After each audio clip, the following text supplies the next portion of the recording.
Hello, this is Cyrus here. I'm gonna try this new type of video series, and we're gonna call it Sipping with Cyrus.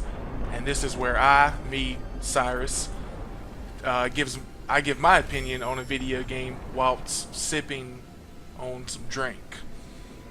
And so, this is Ori and the Blind Forest, and this game kind of came about. I noticed it I saw it at E3. Well, I wasn't at E3. I'm not that cool yet.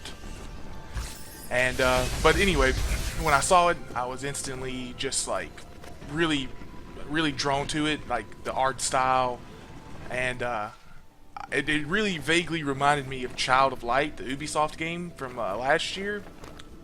And that was my game of the year last year. I absolutely adored that game, and so I've just been really excited for this game for a little under a year now. And so the reviews started coming out, and it was getting rave reviews. Everyone was really liking it, and so I decided to pick it up. And well, let's back up a little bit. I read some reviews, and I saw some people were comparing it to Super Meat Boy. And I'll go ahead and tell you right now, I did not like that game. I thought, yeah, I mean, I know a lot of people did like it, but I did not. And so I got a little worried then. And but yeah, I went through, and I'm playing it. I'm about 80% done right now, so I feel like I can give a pretty good opinion on the game. I don't think it's going to change drastically in the last portion of the game. But okay, so it starts off with like just a crazy, like I like the narrative. I really also Brothers: A Tale of Two Sons. That game I thought was really good as well, and what I really liked about that game was kind of like the made-up language, where it was just sort of like gibberish. And if I'm fairly certain it was gibberish, but if it is a real language, then I apologize to anyone who knows that. But I'm like 100% certain it was gibberish. But I really liked that because it just sounded really cool, and I liked just how they did that. And this is how it does it here. And like I really like the voice acting; it's really good.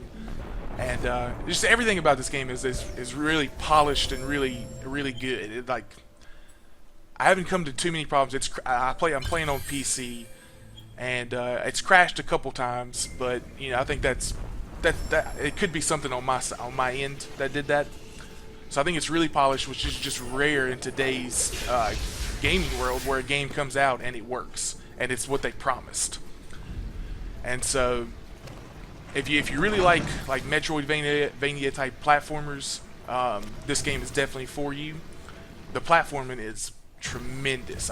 It's so good, and like you get all these abilities that help you move along faster, and you know the combat it's there, but that's not the core strength of this game. Is the combat. I mean, like if you want to be like super badass and just like wreck everything, I suppose that you can, but it's really just the platforming and the way you can move around. The story is good so far. It's definitely not bad, and but just the in general the platforming, and but then then we get into places where it does get a Super Meat Boy comparison, because it's just kind of like trial and error. Just like I got to do this, I got to do this. Like I know what's coming, I know what's around that corner. And so you kind of die repeatedly in some cases, which I think they handle it a little bit better than Super Meat Boy.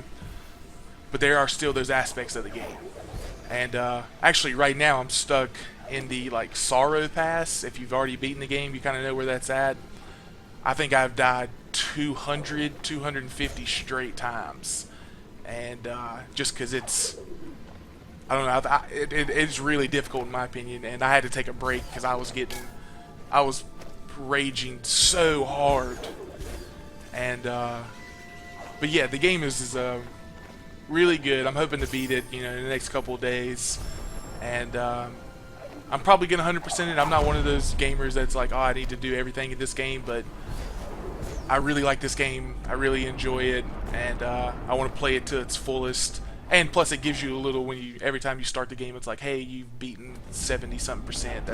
That's how I know I'm pretty far in the game. I think it says mine is like 79 or 80 or something. And so you just go and pick up everything. There's like little secrets, and yeah, it's really good. If you, I mean, I'll just reiterate, if you like platforming, this is the game for you. I mean, it's $20. I mean, you know, like Assassin's Creed Unity was $60, and that game is utter garbage. And you know, this looks better than Assassin's Creed. The art style is fantastic, like I've said numerous times. And yeah, I mean, you can't go wrong. Like, you know, this is a job well done. You know, I feel bad for PlayStation users because they can't play it unless you're like me, which I own a PlayStation and a PC, so I got to play it on PC. I don't know how the controller would work with this. Um, I think a lot of people played Super Meat Boy with a controller. That's how I played it and how I saw a lot of other people playing it. I didn't play this with a controller. The keyboard is, you know, obviously reigns supreme over everything, and so this is really good. And so yeah, that's sipping with Cyrus, and I think today sipping with Cyrus is brought to you by beer, generic beer, and I hope to do more stuff like this in the future. It's going to be very short. I'm going to tell you the strengths and weaknesses of the game, which just maybe we'll do a recap at the end of each video. Strengths: platforming, story, art style, cost. Weakness: if you're an Xbox or a PlayStation user, you don't get to play it. Sorry. I think it is sort of short, but it's $20. You know, you can't. I mean, I think I'm at, you know, like 10 hours. I think that's when most people beat it. But that's not a problem for me. It could be a problem for some other people. And I think that's about all the weaknesses, which that's not even a real weak. Those are not real weaknesses. Those are just kind of like the game is very good. And so that ends this episode. Please tune in for some more. We hope to be doing some more. Thanks.